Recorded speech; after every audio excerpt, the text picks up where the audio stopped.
It wasn't pizza. What did I have yesterday? Made like a burger. Made a breakfast burger, dude.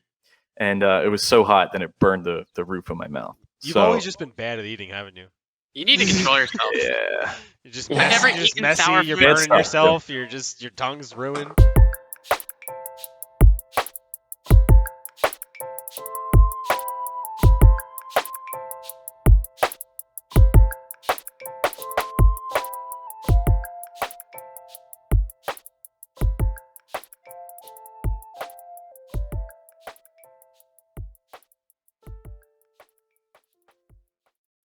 Triple team, triple Sixers logos on today's Philly Escape podcast, episode 7.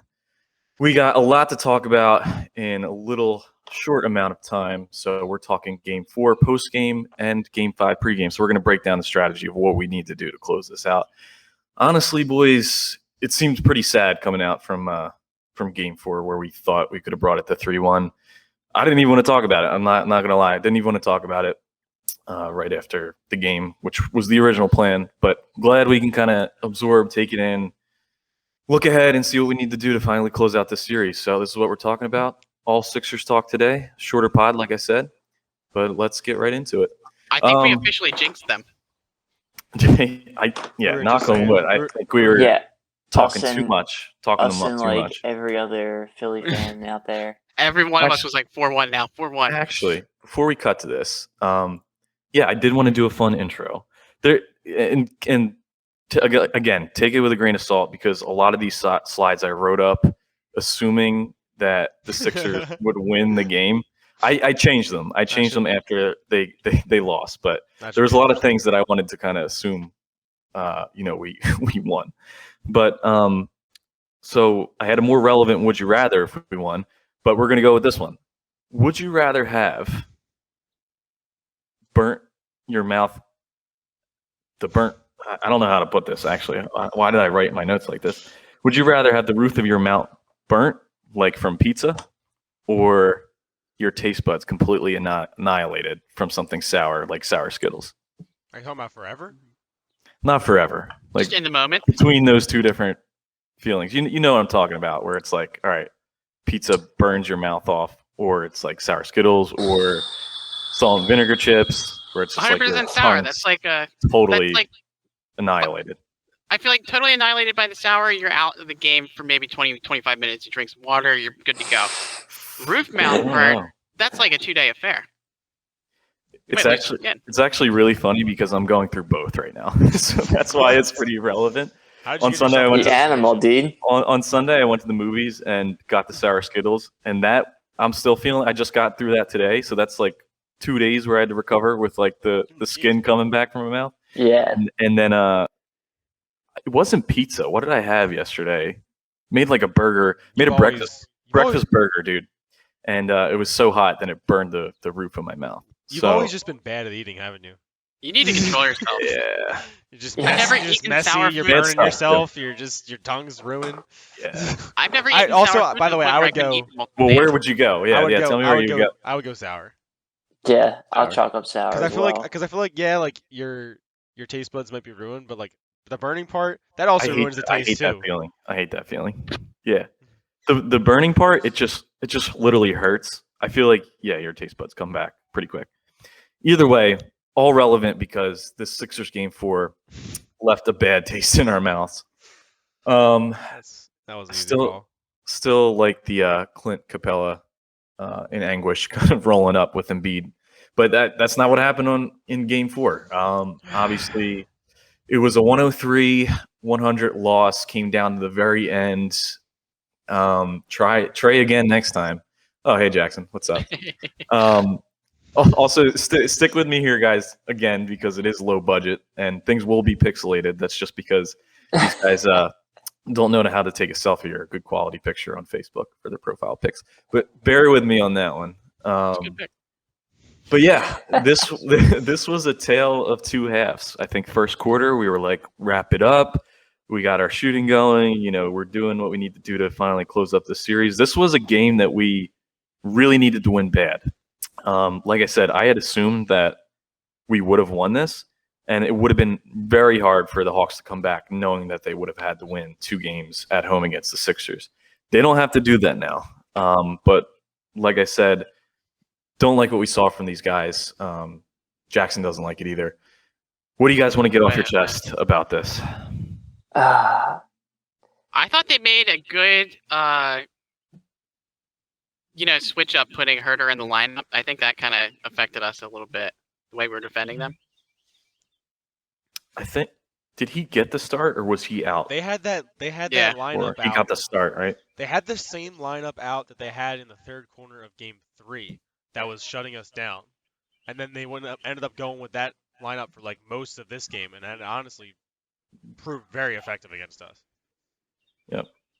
Embiid, bad night. I think we all kind of think he was hurt, right, for most of the game. Yeah. I thought he was pooping when he went to the back. Evidently not.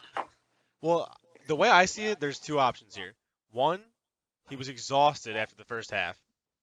2, he was just really in a lot of pain. I guess there's 3 options, or both. Because like he just looked like not himself in the last. all the above. Yeah. He could have just had an off night in combination with that too. It just didn't look like an off night though. He looked like he was It scared. It looked more than an off night. I was trying to put the context clues together. It seemed like with him going out, like what was it, during halftime or close to the second quarter, plus with just how tired and fatigued he looked. Yeah, that's the most concerning thing coming out of this game. Like, without doubt. This was a rare game where like the bench actually showed up to play and the starters couldn't do their end of the deal to like seal it up. Like we really couldn't ask for much more production from the bench guys, I feel like. But Yeah, I like agree. there's a couple of times in the early half with Toby where he missed a handful of layups and shots that he's normally making. And honestly, if Embiid makes that layup at the end of the game, like there's a chance that we win, and we are having a totally different conversation. He never right now. misses that thing. Like You that know, kind of so Well, I think Yeah. I think that's kind of proof of that he was kind of hurt this game because any other day Embiid would just jump up and dunk that. It wouldn't even be a layup in that I situation. thought he was gonna slam that through. Yes. Just slam it and be there done was with a it. lot of times where I thought You can't he was hold gonna back do there. that, and he Yeah. just didn't. It would do it. I mean, obviously the narrative that everybody's talking about is just how Embiid had an off night, but like honestly, the entire Slay was saying, the entire starting roster just failed to show up in the second half. Nobody took over. Yeah. It's It's clear. just tough when Embiid's not rolling because he really sets the pace for the team. I think. The only starter with a fourth quarter bucket was Furkan. So I mean that tells you something. Yeah, that tells I you really something. didn't think, I wasn't impressed with how Furkan was playing. Maybe that was just a culmination of how everybody was playing. But I was hoping for maybe a bigger impact from Furkan in his first real start. We were turning it over. I honestly think, yeah. Well, yes, I think both teams were playing super sloppy in the beginning. There was a lot of just passes, weird turnovers, people dropping the ball. First quarter, I mean, we got to remember, I think there was 5 minutes left and there was 12 points on each side. It was just bad basketball on both sides. And then we finally started to turn it around. I think we went on a 14-2 run really in the last 5 minutes going into the second quarter. So things changed around for the Sixers where we're like, and that's what I told you guys in the group chat. I was like, we're at 12-12 right now, and I'm not feeling worried. Like, just based on what the Sixers have done the past couple games, like you didn't feel worried about that because you knew they would come out, they would hit their shots. Seth would get his, which he did.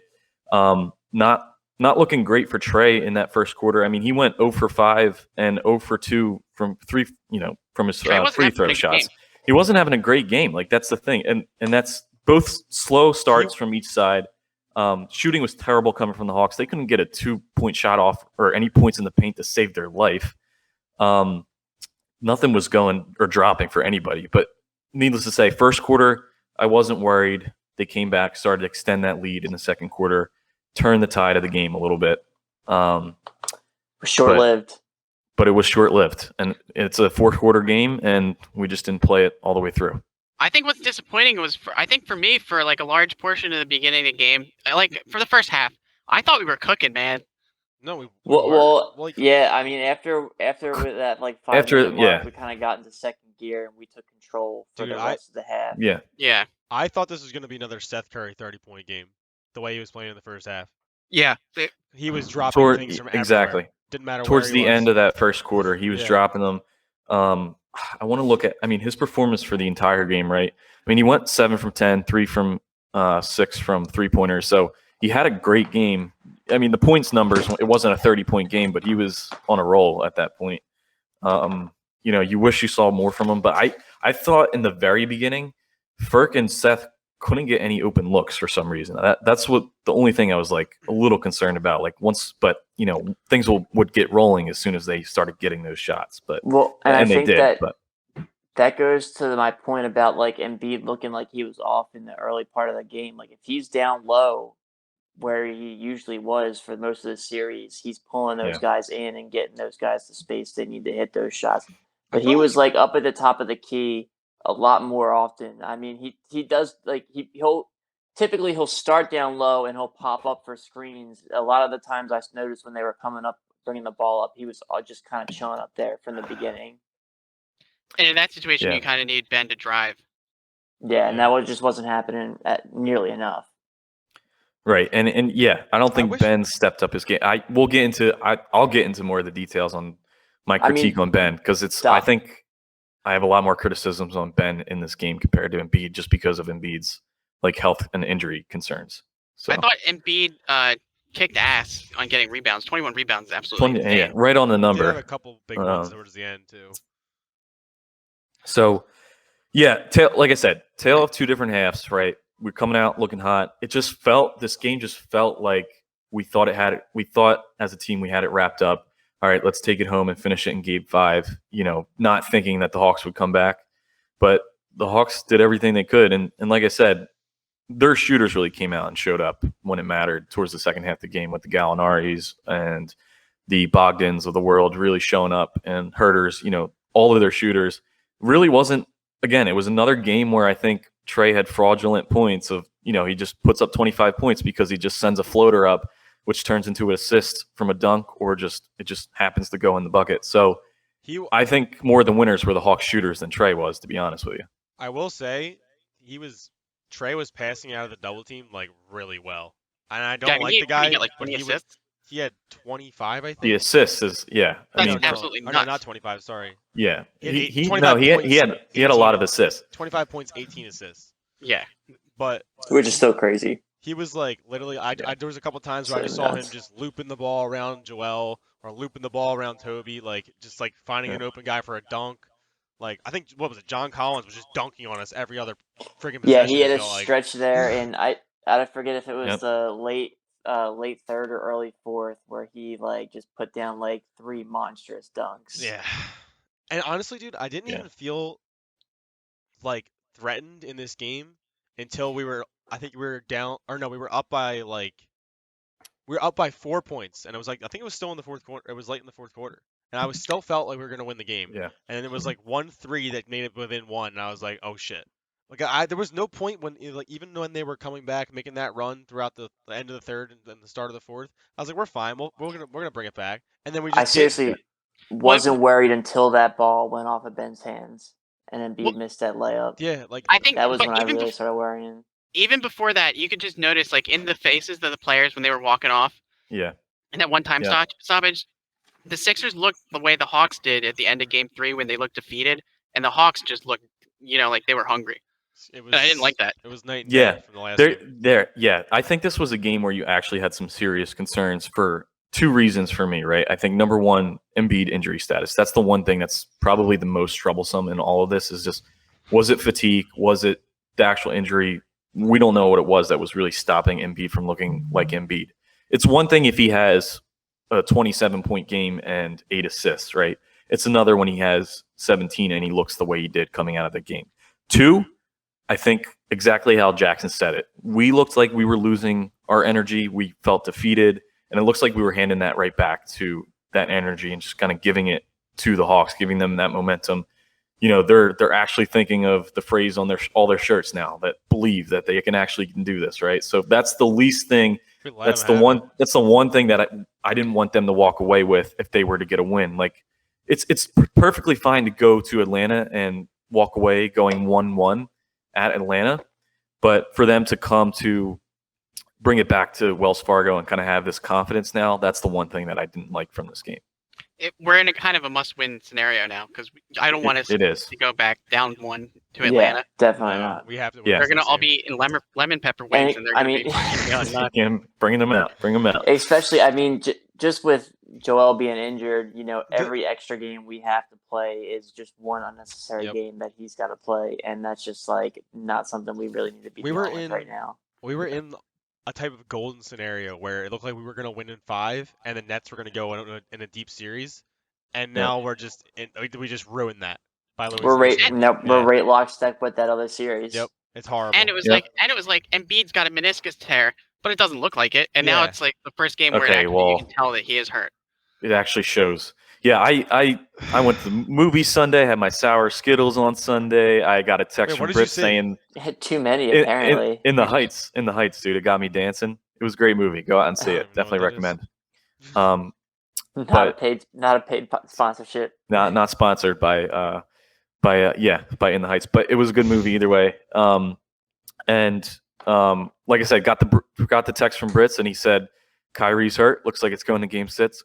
I'm like, all right, boys, let's just close up shop and let's get some rest time for Embiid. But it looks like, again, the Sixers this playoff run, roller coaster of emotions. It doesn't seem like it could just go according to plan, close it out quickly. Love to make you sweat. I will They love say to keep us on our toes. the good note I will say from this, if there's anything you can take from it that's good, is like we scored our lowest points we've scored in the entire playoffs, I think, so far in this game, I believe. And it's not like the Hawks put up a crazy amount of points on us. So it's like we pretty much played our worst possible game, I feel like, this game. The thing that's promising, like you said, is we played probably our worst game. They played probably I don't one think of their best. There'll be games. another time in this playoffs where we only score 38 points in one half. You guys think Danny Green changes this to a potential W more so? I think Danny Green does. I think he eliminates a lot of the offensive, production that they had. I think that he probably would have scored similar amount to Furkan. I don't know. Yeah. I think we lost this game. Yeah. I think we lost this game by on our own. Like I think. That's the thing, though. Danny Green has like the most overall leadership and championship caliber. He knows what to do in these scenarios, and he could have kept them level-headed. You know. Yeah. Dude, you saw Ben take that swing at early in the game too. Yeah. I kind of like that actually. I mean, he didn't have to go in that hard. I don't think he tried to. I think he actually didn't mean to hit it that hard. I don't think it was anything close to. Well, you saw after the play. It looked like a less severe version of what Jokic did. Well, aside from not getting the guy in the face. You saw after the play he kind of dapped him up and the guy dapped him back. He didn't know. Yeah, which is definitely saves them, and I don't think he meant. Yeah, he didn't mean to. He's not trying to hurt anyone or anything like that. But I did like the foul though, the instant foul, because they were kind of getting on a run there. I mean, that fly. Joel was back down. in the day, that's just a good hard foul. Yeah, he gets the flagrant for it, but yeah, I agree. I think Danny Green brings a lot of those intangibles as far as leadership goes, to really pump these guys up. So I think there's a lot he can bring there. Technically, though, we should have still won this game. We lost by 3 points. Ben only shot one shot in the whole entirety of the second half. So things like that can happen. When you lose by 3 points, that could just be another couple of Ben dunks even, that just wins us the game, or even if he gets free throws and just gets one of the two. Obviously free throws, we talk about Ben a lot, but you can't go out like that where you literally don't show up to even put up shots the second half of the game. So yeah, I mean, I think we all know what I have to say about Ben this game, so I'm not even gonna say it. well, we got a lot to get into on Ben, and I think the next slide will kind of break that down a little bit. So why don't we do that? Yeah, let's get into the individuals. Individuals, but not the grades yet. So let's look at some starter shot charts. This kind of tells the story that we've been saying for the first 10 minutes now. So Embiid, right, 4 from 20. Just quick looking at this, he's clearly not himself. All the darker little circles you see here are the made shots that he made during the game. So only in the second quarter did he make any shots. Only 3 shots in the 5 in the game. Four shots. But you could see he's kind of more in the 3-point range this game than probably what he usually is, and I think that goes back to Flay's point of Joel, they're not triple teaming you. Just take it to the paint this game, and I think we get the win, even if he gets that last dunk, or if he even just scores a couple more down in the paint. So I would almost rather have Toby take that last shot. I was thinking Toby Well, was gonna take it. That's what I thought. And then he just kind of dumped You it mean off. the it wasn't- 3 setup or like the Joel No, prior drive? to that, 'Cause when the Embiid took Joel the shot. drive Prior to happened that, with okay. like Yeah. still like 'Cause it 40 was in seconds Seth's left in the hands thing. to finish it off. There were Yeah. still 2 possessions worth of basketball when he did that. Well, the Yeah. 6 seconds left thing when we were down by 3, that was like kind of like a Hail Mary. So. Yeah, but that was also like whatever Doc called definitely was not supposed to look like that. Like you could Yeah, tell it just they looked did like not, a- did not yeah. have that play set up correctly. With that 3-point shot, yeah, I think it looked like Shake almost took too much time bringing it up and just not enough time setting it up for Seth. A lot of things that looked like didn't go according to plan, but obviously you don't want a game like this from Embiid. I think this shows not just him having a bad game, him actually having a serious issue with the knee. So not good. But Why do you even think that? worse, Because there's just such a lack of shots in the paint. Because I think this looks like a normal shot chart from him. Just if you took 5 shots away from his normal shot. Nah, Like, I would say that are all in the paint. we would see a definite slightly larger percentage of shots down low. That's what I'm saying. Like I think he does usually take a few mid-range jumpers. I don't think 4 Yeah. threes in a game is too crazy for him. He does take threes. It's actually not. But it's not. And I think I don't think 20. We'd have to go back and see, but how many shots has he shot in the past games? Because I just think 20 is a low number of shots for him in general. Yeah, he's usually scoring over a point per minute. And that's the thing is also the field goal percentage too. He just wasn't as making his shots, and it looks like going from the first, second to the third and fourth, he was taking more of those threes, not going down low as much as he usually does. So I think I was trying to look for that storyline a little bit, in addition to just look at all these missed shots. He didn't even make a shot in the third or the fourth. That's just not an Embiid thing, especially in prime time. Need to lock down some shots for our team. So additionally, 8 free throws is a lot of free throws, but he usually is taking way more than that. Yeah, he's usually in the 12 range. And that's because he's down low. That's where he gets a lot of his fouls. Exactly. So that's what we need to. So even when Embiid can't do it, right, whether it's injury or just having a bad night, who do you look to? And you hope that Ben is doing something to pick up that slack. And this is the much scarier starter shot chart. Toby and Seth both got theirs. Seth got a little bit less than he had been getting, but 17 points is still good. And the bench did decent. We didn't have anybody on the bench who popped off. I know last week we were saying, or last episode we were saying who's going to be the Furkan or the Shake in this game. Yeah, well, that being really said, if Furk came off the bench and scored 10, we'd be like, oh, that was a Furk night. But he scored 10 in 30 minutes, which is Yeah, but he was he was a starter. If he's doing that in 12 or 15 minutes, it should turn into more points. Yeah. The scary thing here is the attempted shots. That's a Ben chart, but the lack of shooting in the fourth and the one shot in the third, and that's what I'm pointing to. This is the same chart that he would have for the first and second as any other night. Really, he just stays. That's where he stays. But even if you just do the same thing you did in the first half, that's a W. Well, he can't. Exactly. They're gonna foul him. He's gonna miss the foul shots. It's almost sometimes he just loses focus and he tries to get it to other people instead of just taking it himself. It's so frustrating, dude. We have a star player that is just useless in the fourth quarter. It's so frustrating. Yeah. No, it's frustrating. Clearly that last play he came out because we needed a 3 to win, and obviously Ben's not going to shoot a 3. So that's part of the reason why he came out. But to say that a max player has to come out because he can either be hacked or just can't shoot, even a mid-range shot, that is kind of scary. And I know, and this is what kind of scares me too, just thinking about if this guy could ever reach his full potential. He just stays in that under the basket range, and he just has no versatility right now. You hope to see more from that, but sorry guys, I have to give him some slander tonight. Give him some critique. Yeah, I'm curious if Joel was not feeling himself and didn't want to go down low, why wasn't Ben rotating down low? Because that wasn't happening either. I was thinking, why don't we have Joel just kind of dishing it to Ben in the paint, It honestly could just be a Doc thing. He just wasn't running the offense that way. Do you think maybe that could be it? But then Well, I that's didn't on really Doc see. to make that adjustment, man. Because we've seen Ben can dominate down low at Leaf Well, if he wants to. Yeah. a lot of times I just didn't even see Ben there. He was kind of showing off in the corner a lot of times.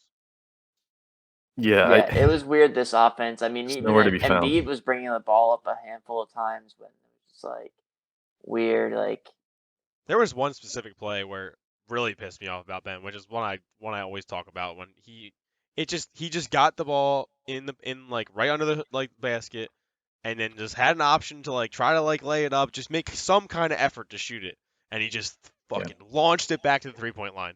I hate when he does that. I hate it. Again, just miss the shot, Ben. I'd be happier if you missed the Did- shot and still did- took the shot. did they make the shot though? They did not make the shot. Oh, okay. So he didn't walk away with. That was So yeah. I mean, obviously, if he makes a shot, I'll always forgive him. But I'm just checking you there. he did not make the shot. Just give me a heat check. and that's the thing. Like I don't think Ben. This is what kind of pisses me off as well. I don't think he has that leadership mentality to be able to just be aggressive at the time that he needs to be. Not Other like a than killer just, instinct. I don't when think yet he has it. I think he could develop it. I hope he does because he's shown us that aggression. But really, when the media talks about him and he comes back the next game and goes off, not as much in the time that you need it. You shouldn't need the media to trash talk you to get hyped up. Yeah. So exactly. Sports radio, start talking bad about Ben so we can get the Ben that we want to see. I've said it multiple times. They've been doing it a lot. I know. Yeah. He doesn't even need to like change that much for me, at least. Honestly, just be able to hit the foul shots at least. Like you will at least need to be able to hit the foul shots because then otherwise you're literally useless. Unfortunately, that's just not something he can just like flip a switch and just be a god at free throws. But he's literally missing all of them now, Jackson. I know. Like that's what I'm saying. Like he at least be 60%, and that's or whatever he was in the regular season. We would have won the game. We would have won the game if he was 60%. Yeah.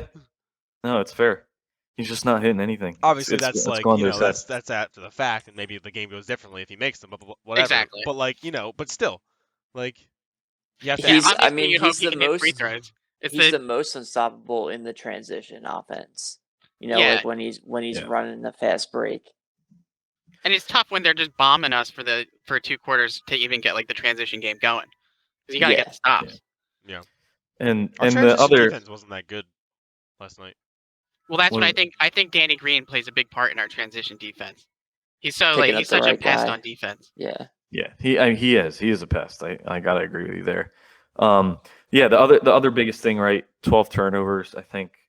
I don't know.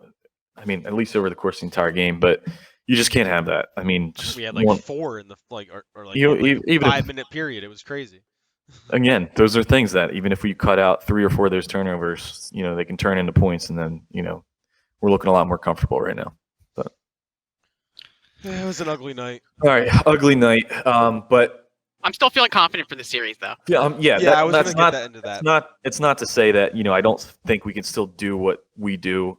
Biggest concern is Embiid there, but still want to give credit where it's due for guys like Harris who are still being consistent, getting his 17 points.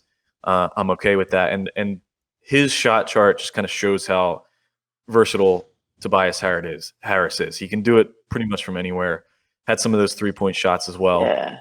Still want him taking more shots. You want him taking more shots because he can make the shots. He has the high field goal percentage. And he can shoot it from multiple areas of the court. So Toby just want to give credit to Toby. It really seems like they just kind of locked us down in that second half, man. Yeah. We just couldn't get it going ourselves either. A lot of it was like we were definitely like rushing at some points or just like jacking up like the easy 3 instead of running like an offensive like play, Well, Joel was doing that, but it seemed like for like the rest of the guys, like they just could not get an open shot. Everything was super contested. You noticed when we started doing it, it was very obvious because we started taking the lead and like guys were making the extra pass or taking the extra second to pump fake and or get an extra look out. That just those little things that are different when if you're just like rushing it to the half court, tossing it to the the corner and jacking up a 3. Then then it's not in rhythm. Yeah, there was no rhythm at the end of the game for sure. I remember at one point there was like, I think we just made like 3 passes, like all behind the 3-point line, and the shot clock basically expired, and we just threw one up, and That was our I don't possession, think- and I was like, "What the hell was that?" Yeah.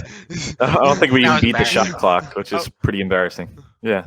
It was reminiscent of some Old school. like just like even like back in like 2017 where That's we what- get yeah, these stints like- with the I Brett was- Brown offense It where just looked like literally Yeah, Brett I was Brown just gonna half-court say that. offense. Brett where Brown basically comparison. like Just- 1v1 basketball. If you can't beat your man in 5 seconds, dish it off to someone else and let him try to do it, and just Take hope the someone shot. beats someone. Like, that's what and I felt it's like. terrible. I felt like Brett Brown's offense was just all 5 people stand on the arc and just pass it in a circle until somebody takes it in. Dude, And it's never going to work, and that's exactly what we're doing. It's There's a no stupid strategy. there's no off the ball screens, no backdoor cuts, like no movement whatsoever. I was thinking that yeah. like mid game, like I was gonna say, like Yep, this I is what was- Flay yep. talks about all the time. What about Yep. the old team? Between Jackson and Flay. Yeah. No, I completely agree, and that's another thing that I feel Only like I in the need to second rely half, on though. Only in the second in half. the second half. That's why I need to rely on Ben, right? Like if you're not taking the shots in the second half, at least dish it out or at least take it down low aggressively to create some open shots. If Embiid can't do it, so like I just didn't know what happened with our team where it was just we couldn't even create shots for ourselves. Who? And B. MVP. I know. Joel I said that Embiid. weird. I was hoping you guys wouldn't catch that. Of course you did. How tall is Joel Embiid? Joel Embiid. Oh man, inside We'll have jokes. to, Reddit, we'll have Reddit to bring post. that up for the Reddit audience post one inside time. jokes. We were Yeah, we will. Googling Embiid's height, and one of the suggested searches was how tall was Joel, capital M, capital B. Joel Embiid. Listen, when you I like to talk a say it lot, as Joel. you slur Sounds your words better. around. Joel Joe B. Joel Joe B. Embiid. You guys didn't even get a second to appreciate the animation. So, like I said, super Oh my God, pixelated. is that me? But this is Brits trying to flex on Facebook with a beer in his hand. Don't drop that beer, Brits. Yeah, but listen, Doc's not putting you in. You're not going to be our saving grace going into Game 5. All right, sorry about that. Look at Buff, dude. We've seen Britt's ball. He's got some muscle on him there. Keep the games going. Team grade C, maybe. Man, knowing the second half happened in my life, I think I might turn it down to a D. Just pitiful. I think we wanted more from Kork Maz. Knowing that he's a starter, he gave you his normal 10, but that was kind of like his bench 10 that he would normally give you. You got to give us a lot more. Embiid didn't look himself. Tobias and Seth, probably the only guys, doing normal things. But I need a leader to step up in that second half to kind of take control of the game and let the Hawks know, hey, you're not going to stop us. You're not going to, take the momentum from us. And I just felt like I didn't get that from any specific guy. But Brits, you have some faith that, it's not all over. Pick your heads up, and we can still do what we normally do. So what grades you got for these guys? Okay. I mean, I guess if we take out the injury factor for Joel, or if he was injured, It's probably. I mean, you gotta just grade him as he is. as he played. Yeah. I think you Okay, have to. then, Yeah. I mean, it's got to be like a D.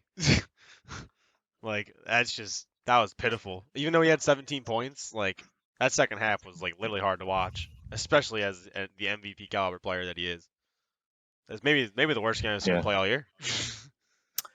Yeah, that looked like Chick-fil-A, Joel. And Getting then, tired. Well, he also seemed like he was broken. He was yelling at the refs and everything. yeah, he was angry. He was out of his own head. Yeah, he's blaming it on not getting his foul shots. I feel like that was the big talking point today. Was he was making excuses for the way the game went. Joel, I think there's just something wrong with you. We just hope it's not anything serious. At the end of the day. As far as the rest, Toby, I'd probably give maybe a C+, because once again, you got to play the full game. He played well in the first half, but just didn't show up in the second half like everybody else.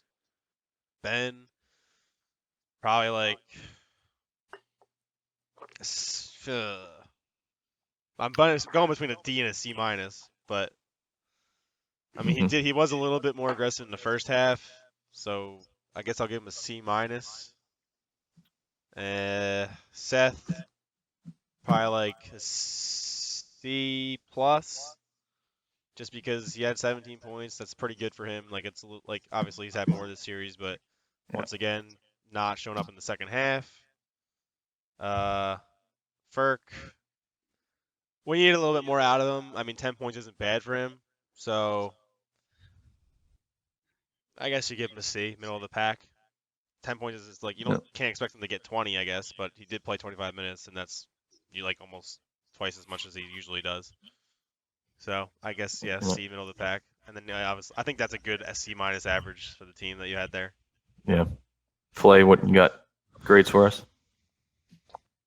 Yeah, I'm gonna go with a C for Embiid. He had some definite key moments where he made some key plays, but again, definitely was playing a little hurt. Seemed to be kind of out of his element today. Not the typical Embiid performance. So give him a C. Hope he's all right, and hope he can kind of turn it around. Toby, I'm gonna stick with a B for him. Solid game. Not really much to say other than it's a very average Tobias Harris performance. Not amazing, not terrible, just average Toby. Okay. Ben, I'll go with a C. Pretty solid stat wise, but again, kind of just disappeared at key points in the game. And for who he is and what he is supposed to be, can't be having that happen. Seth, giving him a B. Solid Seth game. Kind of wish that he maybe took over a bit more, especially with Danny Green out. Maybe kind of like put it in his mind that he is like a veteran on his team and he kind of has the ability to be that leader on the court. So if you listen to the podcast, I know Caputi was talking up your wife the other week. She was in the next box over. All right, I wasn't talking her up. Seth, you got a really cute kid. She's really cute. Keep doing what you're doing in the playoffs. But no, I was not talking up your wife, just to be entirely clear. I mean, you got leader potential. So, don't be afraid to take the reins and, tell the boys where they need to be. Give it to them. I kind of just knocked everybody down a notch just because of how everybody played so bad in the second half.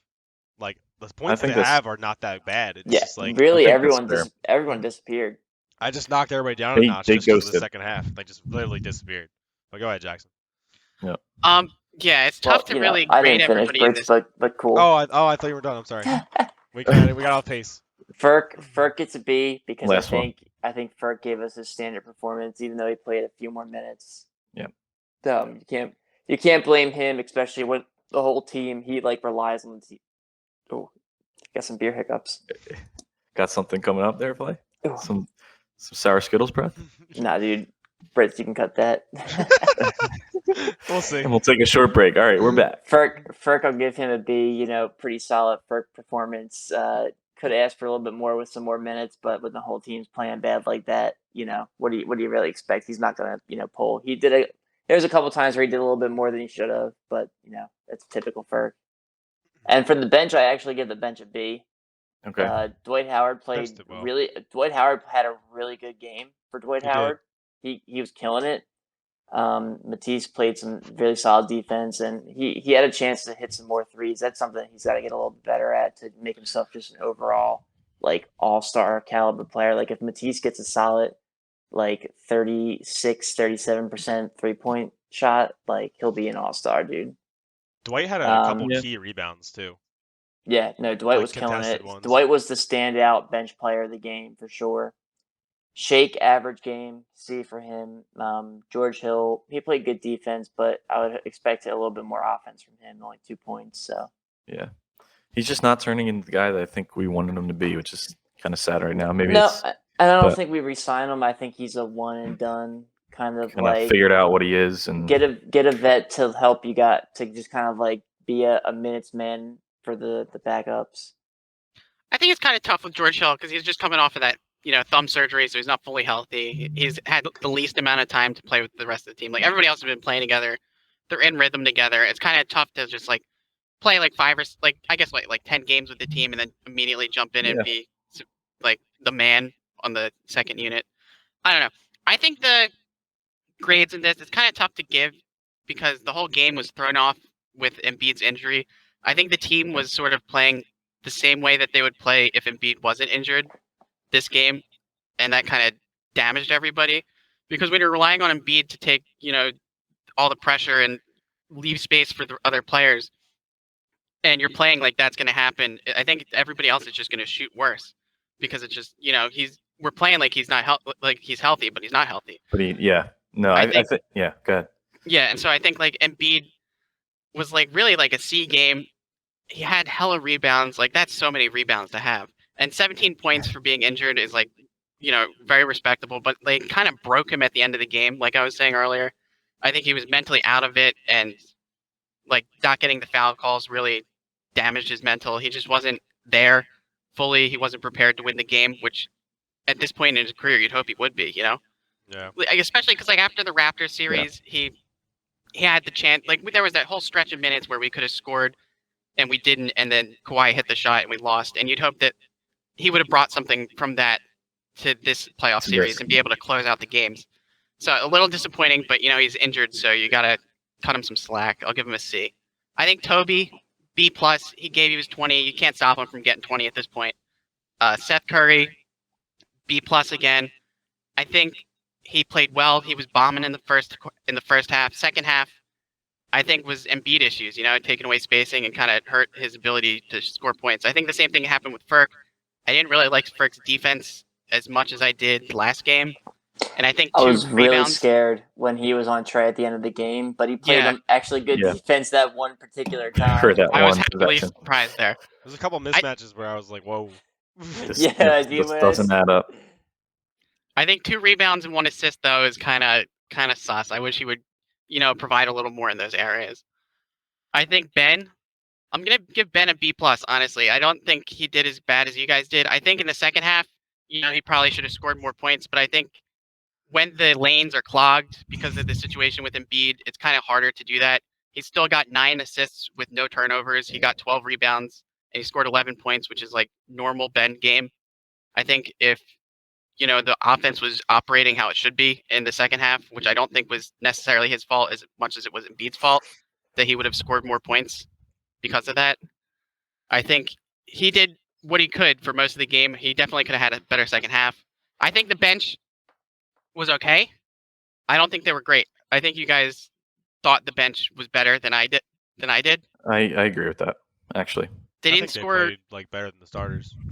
They played well, but nobody really popped off to the point where I kind of expected them to. I just think they played a very good bench game. Where it was like a B- game. I thought it was. Dwight did good. I would go as far as to B- because I was. Because what you think almost 20 more points from Embiid on average. Typically, they had like a decent game, but nothing spectacular. Nobody really was like the all-star bench player that game. Like Matisse didn't have like some crazy defensive performance. Shake didn't go off. Like, Dwight got his points and his rebounds, but he didn't get like as many points and rebounds as he sometimes gets. Like sometimes he'll go off and he'll get more, points than minutes he was out there with like 10 rebounds too. I'd say but he was also out there more because Embiid being hurt. Feeling hurt. Yeah. I'd say so that's his minutes are skewed. Sorry, Brits. Very good. Aside from Dwight, I think Shake actually had probably the best bench game. He hit a couple nice threes, I thought. He was kind of doing his thing once he got in there for in the third quarter, I think it was. And obviously in the fourth quarter we kind of had to take him out because we were fucking about to lose. You had to. Just bench wise though, like 7 points, 3 points, 5 points, 8 points, 2 points. Nobody even in double like digits. Right. So I think that's because we when it came to crunch time we had to kind of put the starters back in. Yeah. And that's fair, but I kind of want to expand on everything you guys just said. Dwight, 10 rebounds, 7 points in 12 minutes is kind of crazy. Yeah, he did a good job. So, he's probably the leader as far as the bench goes. I would say as far as grades, somewhere in the middle between Jackson and Brits, and maybe more aligned with Flay a little bit. To kind of expand on what Jackson said with Ben, I would give him, Jackson gave him the B+. I would give him a C just based on his second half and what he wasn't able to do and going from the first half to the second half. Yes, he had, the 9 assists, 11 points, and 12 rebounds at the end of the game. But Jackson, you got to remember, going into the half, he had 7 assists, 8 points, and 11 rebounds.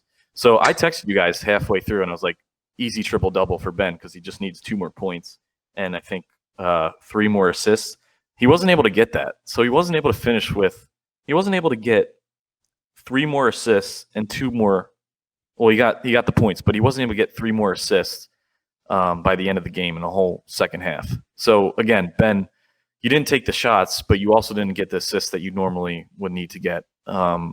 If he got the 15 assists like he did in the one game against the Wizards, that might be another story.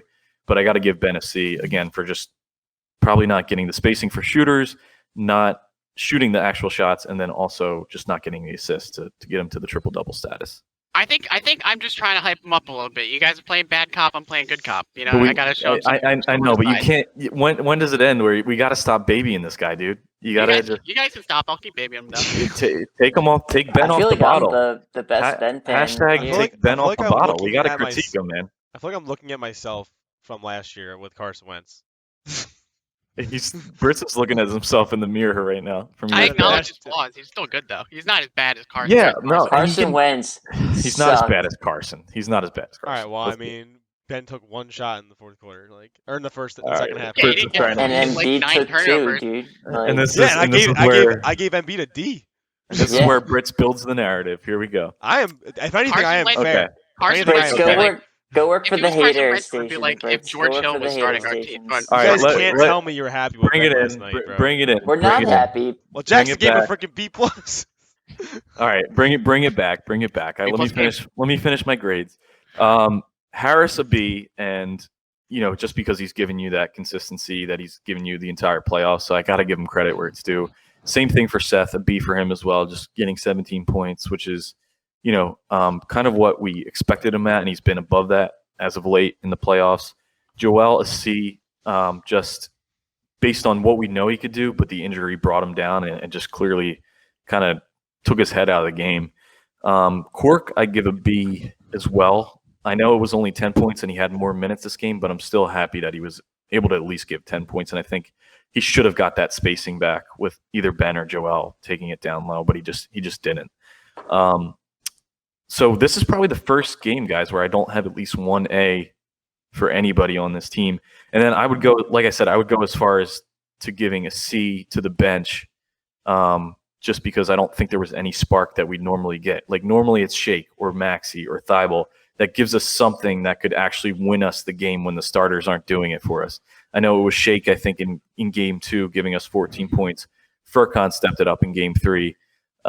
Usually you have Maxey come out of nowhere one game and kind of go off and just change the pace of the game as well. So even though Dwight, had a very good game just between rebounds and shots and stuff like that, there was just no spark that could have actually won you this game when the starters weren't quite there. So I'll give the bench a C grade for this one. Yeah, I mean, I just think the bench didn't have a chance to do it as good as they usually do. But again, the starters should win the game. You shouldn't have to rely on your bench to do something like that anyway. So, all right, that closes out grades. Let's finish up with some Game 5 pregame. Trey flying home to Wells Fargo, playing against us on Wednesday tomorrow. Is Trey dreaming about his chances of winning the series, actually? Yeah, no, I think I had to change the language up a little bit. So 2 more games before Trey's sleeping with the fishes. But yeah, teach him how to snuggie. We're still gonna wrap this up, guys. We're not gonna lose to the Hawks. I still have a ton of confidence. Like I said, I'm worried about Joel, but that doesn't mean we can't do what we normally do in shooting our 3-point shots and having a good field goal percentage. So Hawks, you may have confidence. Let me just read real quick a Clint Capella quote. Whenever you wear him out, everything becomes tougher for him. When the fatigue comes in, it's a different ball game. Clint Capella, shut up, dude. Who even are you? Okay, Joel had one bad game, and he's hurt. But even on a hurt knee, he plays a better game than you. Even on a hurt knee, do you guys remember I texted you? Came out, he gave him three big bumps. Yeah, and went from like the 3-point line to the lane. It's like and then it's crazy how much something changed, or everything changed in one game, like in the same game.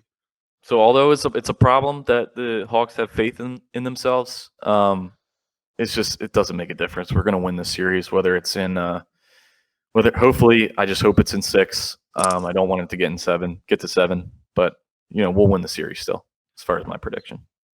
I think maybe the Migos took out Joel Embiid partying all night just to get him tired for this game. Some people were saying that actually, like they're partying or something.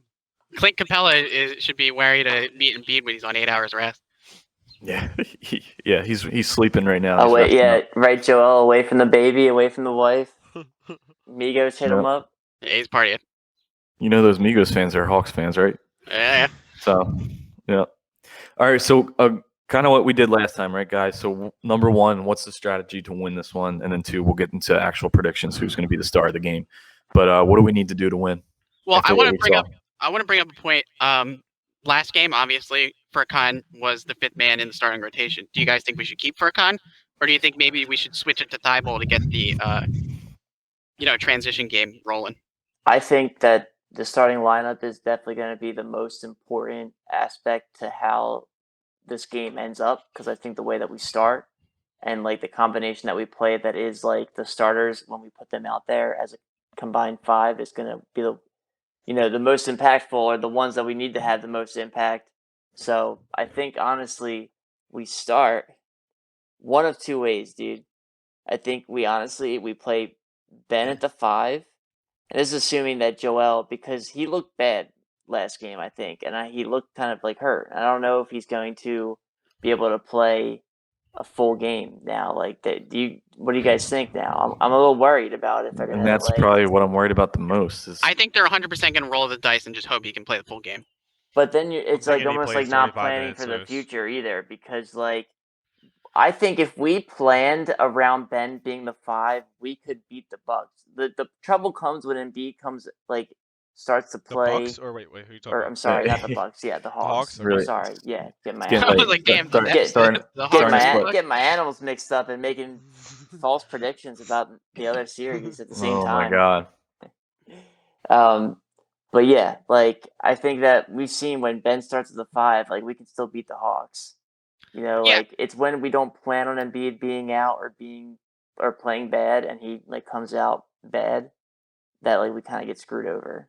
I mean, realistically, I think if Embiid was out and we played, like you said, sort of like a Bucks style lineup where, Simmons sort of just takes the ball, he bangs down low, gets aggressive, scores if he can, or just shoots it out to like a 3-point, somebody on the 3-point line to shoot a three, that we could beat the Hawks that way. You're saying we should just plan on like not really having Embiid and just roll with that? I think that we should, and I'm guessing this is like on the assumption that Embiid is like kind of rough right now and needs some extra rest coming up from these next games. I kind of like it. Yeah, I think Jackson had a great point I earlier. don't think it's going to happen, but I kind of like the thinking behind it. It's worse to Right? it's worse to game plan or play a game, expecting Joel to be full health and then him not being, versus just going to a full game knowing that you won't have him. So I think I said that, not Jackson. Jackson also said it, but He copied me. We know what he does with other he does. people's takes. He is a burglar. He does steal takes. He's still in pod prison, I think. So I don't even know why we're letting you talk. Actually, We had to figure out how to get bars Let over me his out. screen. I think you need to get some transition points back, fast break points, because we had a lot of those, I think, in game 3. And I think you need to get back there, and I think Thibault does that. At least brings you that attitude, where it's like you can get those fast break points, and then you can also just change the pace of the game, where it's going to be at home. You're going to have 15,000 Sixers fans there that are really going to hype up these players. I think it's going to make a huge difference. When you get Thibault getting those steals or blocks or from behind the back, blocks, it's just going to change the momentum of the game. I think it's really going to hype up guys like Embiid if he is playing, Ben, give him some more confidence. I think that's what they need going into this game. Well, I agree with you. I think Thibault, more so than Korkmaz, is sort of like a Danny Green type player, where he's like a beast on the defensive end. Obviously, I'm not saying anything new. We all know Thibault is like a generational talent on defense.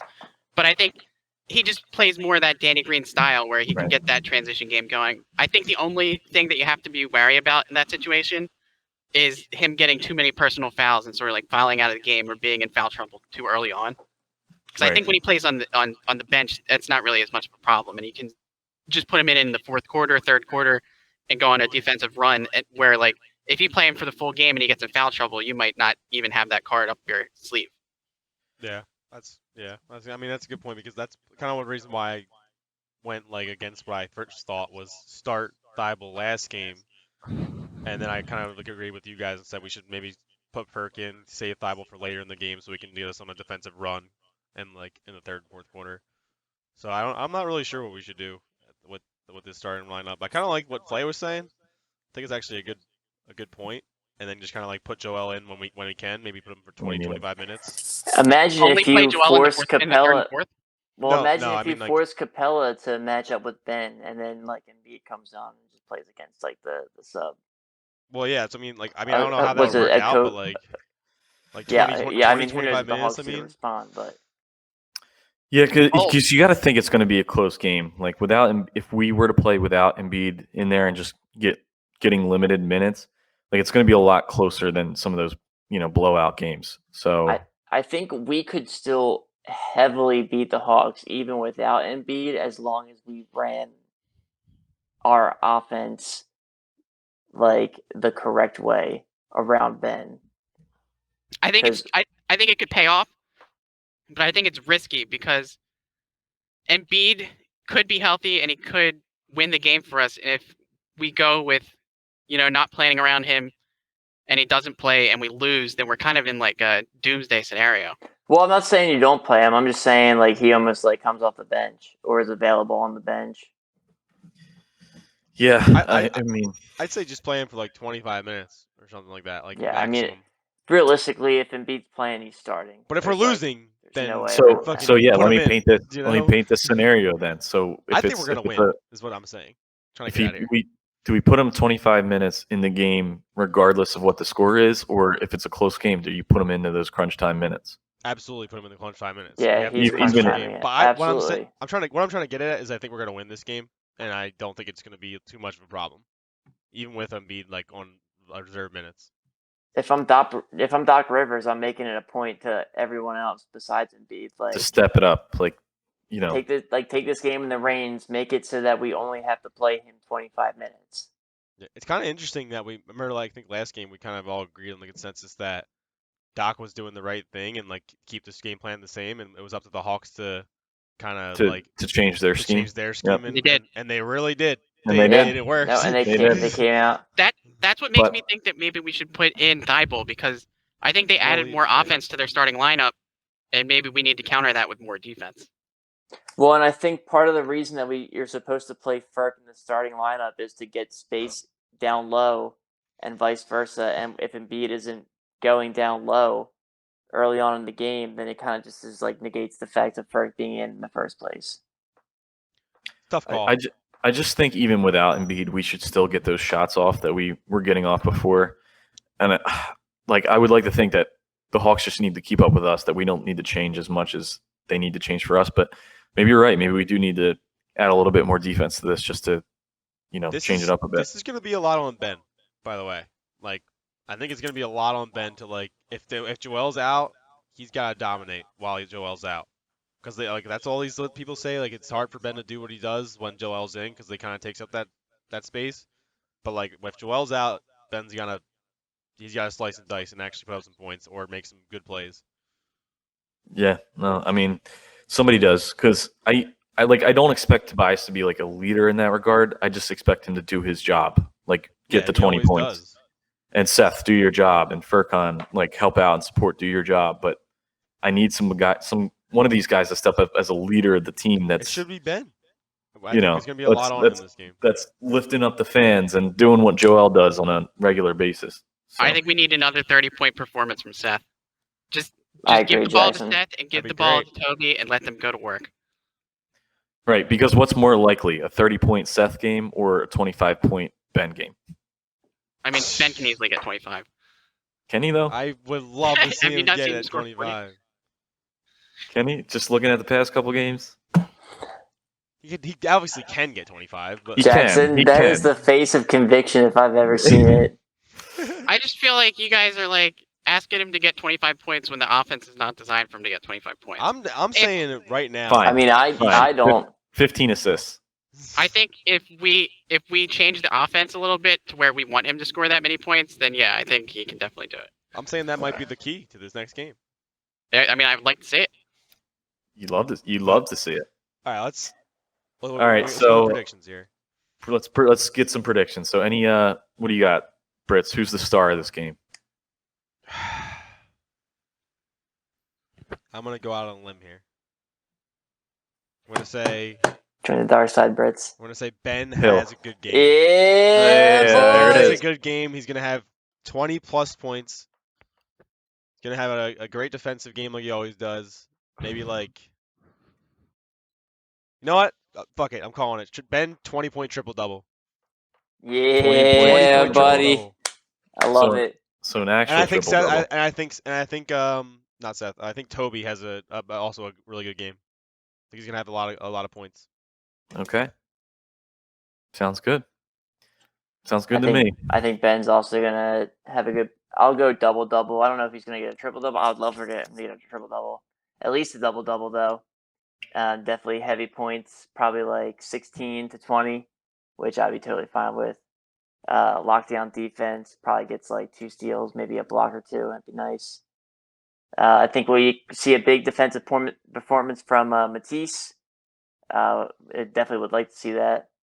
And I think that, again, I would love to see Dwight Howard come off the bench as a center and just like take over that spot, especially when you don't need Joel out there if you can afford to not have him out there. Yeah, no, I expect a good game from. I think it's going to be a repeat from Game 5 from the Wizards series. You got Seth popping off, you got Tobias doing good things, and I think you got the crowd hyping up Ben. I think he at least at a minimum gets a triple double. Just knowing that Embiid might be hurt, he's going to get those rebounds. Hopefully, he dishes out those assists so that Tobias and Seth, get those shots off. And then maybe even a sprinkle of Maxey in here. I'm going to go with him. Good, solid, 10 points from the bench. That's all I need from you, and create a little bit of a spark. That's all I want. In front of the home fans, it's likely. In front of the home fans. Could happen. I was thinking in the same vein, man. I think we had the Korkmaz game. I think we had the Shake game, and I think this might be the Maxey game. I think we've been waiting for it, and we're going to get it. I like that. Turn it up to the max. Love to see it. All right, guys. Anything else, Sixers, you want to cover? We're about wrapped up for this one. Come on, Ben. Yeah. Let's go, boys. Let's go. We're bringing it home. That's the mantra. Come on, Ben. We want to see your guys' series predictions in the comments. Let us know what you guys think. The Sixers are going to do if you're worried. 5. Let us know if you're worried or not. Are you worried? I'm kind of worried. Well, I'm not worried yet. We're going to win this game. Drop them in the comments, right? It's like, what are your biggest concerns coming out of Game 4 going into Game 5? Is there a star that you think is really going to turn things around for us? Is Embiid actually going to play this game? What's your strategy on his health concerns? So any comments, predictions that you want to give for us, just drop them right under the video. And then we'll talk about it next time for sure. I want to see Embiid bang down low with the bigs, boy. And Jackson just had to get his last-minute alliteration in there. Fall. And we're coming to a land, my friends. So thank you guys for hanging with us. This is episode 7. We'll be dropping episode 8 next week, but we're dropping them like it's hot. Anything else you guys want to say before we land this bad boy? I think next episode will probably be a 2-game episode. Be a little bit longer. Episode, and either we're going to be cheering or crying. Or we're going to be Game 7. We'll be cheering or we'll be very worried because if it's Game 7, I'm worried. If it's Game 7, we could be retiring the pod for a little bit because we won't have much to talk about. It doesn't seem like a lot of Eagles news going on right now, and as you know, we do not talk Phillies. We're Flyers. If we lose this series, that's we're not. Don't listen to Caputi. We're not stopping the pod. Rest assured, coming out weekly. We'll do cutting the no mic. work in the We're not doing anything. No. We're coming out weekly. Don't threaten these guys. Listen. Kevin Benjamin this all the way. You guys can't threaten the fans with listen, guys. I bleed green too much in order to stop this pod. I think we'll talk about as much Eagles topics as we have to. We'll be a Philly sports theorist to podcast for a couple keep us afloat, dedicated to the Eagles. Which I'm a little excited for, but I think we can still get the title. My dreams aren't totally squashed with this last game. So let's not overreact and let's look ahead to Game 5. Should be a fun one. We're not getting into off-season workouts or NBA draft talk yet. So we're still in this place. All right. Nah. It's still far out. Let's wrap it up. All right. Here. All right, guys, wrapping it up. Brits has to go work out some more. Wait. Would you guys prefer sour mouths or hot mouths? Oh my god. All right, Listen, that's it. We're coming to hey, an end. all right, and if you like over under bench free throw makes 4. and real quick, as a shameless plug, if you guys like gaming, check out Double XP Facebook Gaming. They plugged our pod. I got to return the favor and plug them. So Double XP Gaming, check out those guys. They're streaming different things like Fortnite and Apex Legends. So you can go watch for yourselves. But I had to plug that in there. I'll put them in the description. And we'll catch up with you guys next time on episode 8. Check me out on Tuesday at 8 p.m. I'm dancing. All right. Okay. All right. Launched and landed, my friends.